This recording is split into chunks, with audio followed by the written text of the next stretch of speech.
Bonjour à tous, nous sommes toujours le mardi 1er juillet 2014 et ceci est une nouvelle vidéo, une nouvelle analyse technique du Forex proposée par le site www.apprenezatrader.com. Euh, Après quelques mois d'absentéisme, nous revoilà donc sur Internet. Et nous vous proposons désormais régulièrement, aussi régulièrement que possible, des analyses techniques des paires forex, des indices boursiers et des métaux précieux. Pour rappel, donc le site www.apprenezatrader.com sera remodelé courant du mois de juillet. Et je vous invite donc à venir y jeter un œil d'ici 3 à 4 semaines. Vous pouvez également me suivre via mon compte Twitter. Me voilà donc, enchanté tout le monde. J'ai donc mis une petite vidéo tout à l'heure sur les paires en euros. Là, je vais mettre une petite vidéo sur les paires en GBP, en livres sterling. Et donc, je vous invite un peu à regarder mes positions, mes prises de trade et mes analyses sur le compte Twitter. Voilà. Avant de commencer, je tiens évidemment à préciser que, pardon, que cette vidéo est à des fins informatives et éducatives et ne devrait pas être considérée comme un conseil ou une invitation au trading. L'application des techniques, des idées et suggestions présentées dans cette vidéo se fait à la seule discrétion du spectateur. On va commencer donc avec la paire GBP-USD, donc la paire livre de la US. On ne sait pas où ça va s'arrêter, ça fait maintenant un long moment que l'on voit la livre sterling s'apprécier à chaque fois de plus en plus. Honnêtement, moi-même, j'avais pris un trade à la vente en pensant que le seuil des 1,70 allait servir de résistance et le seuil à casser. Euh, et voilà, ça fait partie du trading, hein. On prend des trades tout en sachant que rien n'est jamais garanti. Il n'y a pas de stratégie qui marche à 100%. Donc j'accepte d'avoir perdu ce trade. J'accepte que mon analyse n'ait pas été bonne. Donc on a quand même une paire ici qui est en tendance. Il y a énormément de gaz. On voit que c'est une droite de tendance qui est super. Il y a une belle cyclicité. On voit des hauts de plus en plus hauts, des creux de plus en plus hauts également. Est-ce que l'on pourrait poser une droite de tendance? Alors ça, je les ai enlevés. J'évite de trop laisser mes droites de tendance, en tout cas je vous déconseille de trader sur les droites de tendance, tout simplement parce qu'elles sont quand même très subjectives, hein, d'un trader à un autre. Bien souvent, nous avons des droites de tendance qui ne sont pas tout à fait les mêmes. Plus raisonnable de trader à partir des niveaux horizontaux ou à partir des moyennes mobiles, hein, qui sont des niveaux tradés par la plupart des traders professionnels. Qu'est-ce que je voulais vous dire? Ah oui, je vais vous montrer quelque chose. Si vous prenez ce graphique et si vous prenez les données mensuelles de cette paire GBP-USD, il y a une espèce de similitude quand même, je trouve, entre ce qui s'est passé là, de 93 à 98 et ce qui se passe maintenant depuis 2009 à 2004. C'est toujours pareil, c'est une période euh, d'environ 4-5 ans. Euh, Et là, maintenant que nous avons cassé le seuil des 1,70, je serais tenté de dire que le prochain seuil est au niveau des 1,7260, 1,7250. Donc mon conseil pour le moment, c'est de continuer à prendre des positions à l'achat. Attendons de voir ce qui se passe au-delà de ce seuil-là des 1,7260. En tout cas, pour le moment, en intraday, si vous avez des possibilités de prendre des positions, typiquement des positions de ce type, avec des phases d'extension, des petites phases de retracement. Vous pouvez soit jouer la cassure là, euh, de cette phase de congestion du prix, ou soit trader le rebond sur la moyenne mobile 20 de cette même phase. l'idée étant de toujours trader avec la tendance. La livre sterling s'achète, elle est forte.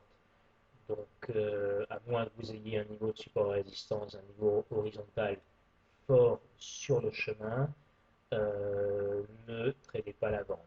Voilà. Tradez l'achat, il y aura des opportunités. Alors, c'est sûr qu'en journalier, selon votre stratégie, il y en aura plus ou moins qui vous apporteront des ratios euh, de qualité. J'entends par ratio le ratio gain sur risque, soit pareil, il faut qu'il soit au moins supérieur ou égal à 2. Donc le prochain trade que je regarde, pardon, le prochain seuil que je regarde avec attention est celui des 1,7250, 1,73. Attendons de voir ce qui se passe. Une fois de plus, les intraday traders ont des opportunités à prendre entre temps.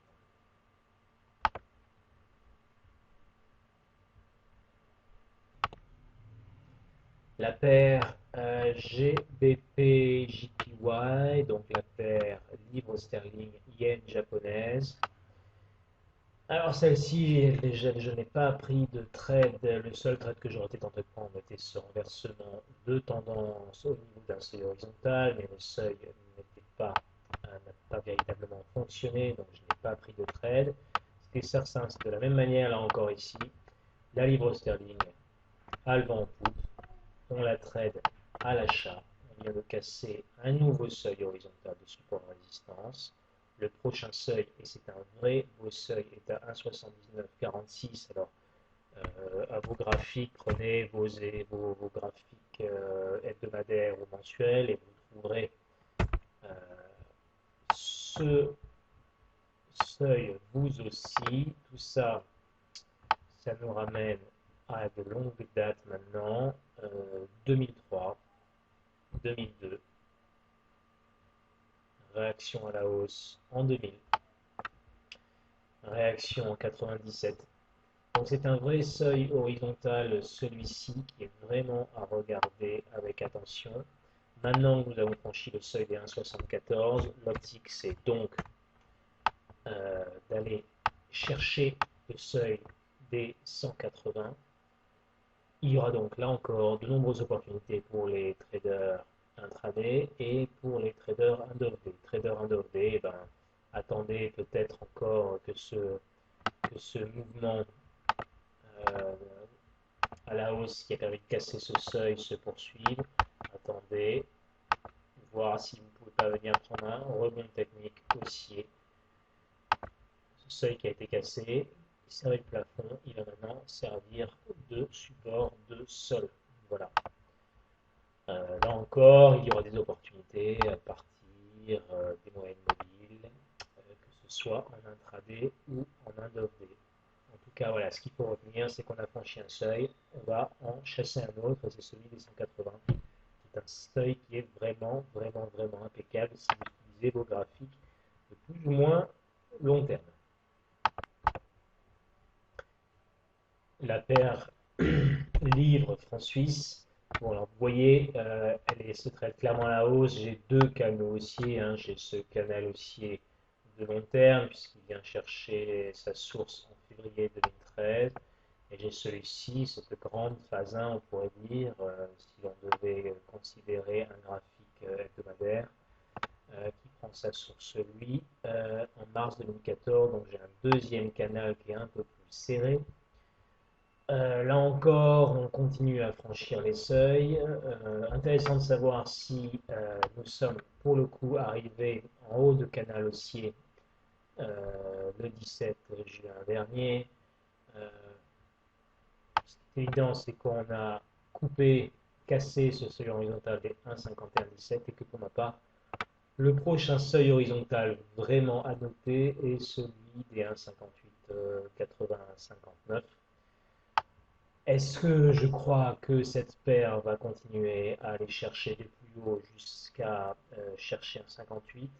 Je ne sais pas, en tout cas c'est probable. Pour l'instant, on est très clairement toujours sur du haussier. Il y a de jolies cyclicités. Il y aura des rebonds à prendre sur les moyennes mobiles 20. Il y aura des rebonds à prendre au niveau des canaux de range, pardon, des canaux de tendance haussière. Donc là encore, je pense qu'il y aura de nombreuses opportunités pour les intraday traders et pour les end-of-day traders. La paire GBP-CAD, alors celle-ci, elle m'inspire beaucoup moins. On est sur du range depuis maintenant à peu près 5 mois, donc depuis la fin janvier 2014. Le haut de canal de range est à 1,8660. Le bas de canal de range est au niveau de 1,8160. On a eu un dernier rebond d'ailleurs il y a 2 jours de cela. Alors si on regarde un peu plus en détail ce canal de range, on peut éventuellement distinguer une cyclicité baissière avec des plus bas de plus en plus bas et des sommets de plus en plus bas aussi. Euh, Est-ce que l'on va casser à la baisse le seuil des 1,8160? Pourquoi pas? En tout cas, si c'est le cas, voilà la stratégie adoptée. On laisse la cassure filer, on vient chercher un rebond technique pour repartir à la baisse et aller chercher le prochain seuil de support et résistance horizontale. Si jamais, et le cas échéant, et ben, peut-être que nous aurons la continuation de trade à prendre entre ces deux bandes de canal de range. Ce qui me semble pour l'instant en tout cas le plus probable, c'est une cassure à la baisse. La paire GBP-AUD, alors là encore, on a une livre sterling qui s'achète. Bon, on a une droite de tendance qui n'est pas tout à fait nickel. Je repars sur du journalier. On a eu, cela dit, 3 rebonds à proximité de cette droite de tendance, mais les moyennes mobiles sont assez plates. Donc ça, typiquement, moi, c'est une paire que je ne traite pas. Si je devais trader à la hausse, et ben, malheureusement, j'ai ce seuil des 1,82, 80 qui m'empêcherait d'aller chercher des profits intéressants. Donc moi, j'attendrai la cassure de ce seuil pour prendre des trades à la hausse et la cassure de cette droite de tendance pour prendre des trades à la vente.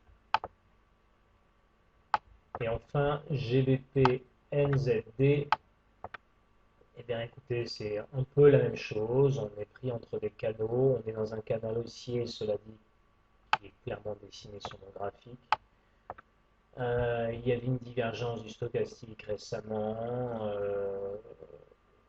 Là encore, c'est pas une paire avec laquelle je trade confortablement en ce moment. J'ai toujours ce seuil horizontal qui, pour moi, agit encore comme un plafond. Je suis donc pris entre cette droite de tendance de court terme, on va dire de moyen terme, ce seuil horizontal. À la rigueur, je serais plus intéressé à trader cette paire à la hausse si on devait de nouveau casser ce seuil horizontal et venir chercher voilà, des trades, des prises d'achat à la hausse tout en restant dans ce canal de range, de canal de tendance haussière.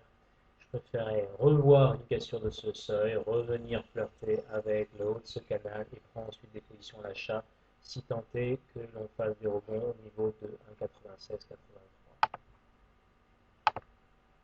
Voilà, donc les paires en GBP sont beaucoup moins clean pardon, que les paires en euros. Pour finir avec GBP, je vous invite à regarder évidemment le FTSE, qui est l'équivalent du CAC 40 anglais. On est d'ailleurs un peu sur le même scénario. On n'a pas franchi les 68-68 depuis longtemps. Beaucoup d'entre vous, en tout cas beaucoup de gens, ont choisi de trader le FTSE à la baisse car il y avait des divergences du stochastique et il y avait des jolies barres de prix à trader. Mais pour ma part, je suis resté en dehors de ces trades car il y avait encore la droite de tendance de long terme qui servait de support. Est-ce que l'on va casser les niveaux historiques à 69,50? Honnêtement, étant donné les marchés boursiers en ce moment, on n'est plus à l'abri de rien. Voilà, une petite analyse technique et je vous proposerai une analyse avec les paires exotiques probablement demain. En tout cas, je vous souhaite une bonne semaine de trading. Si vous avez des questions, n'hésitez pas à me contacter par email, via le site internet.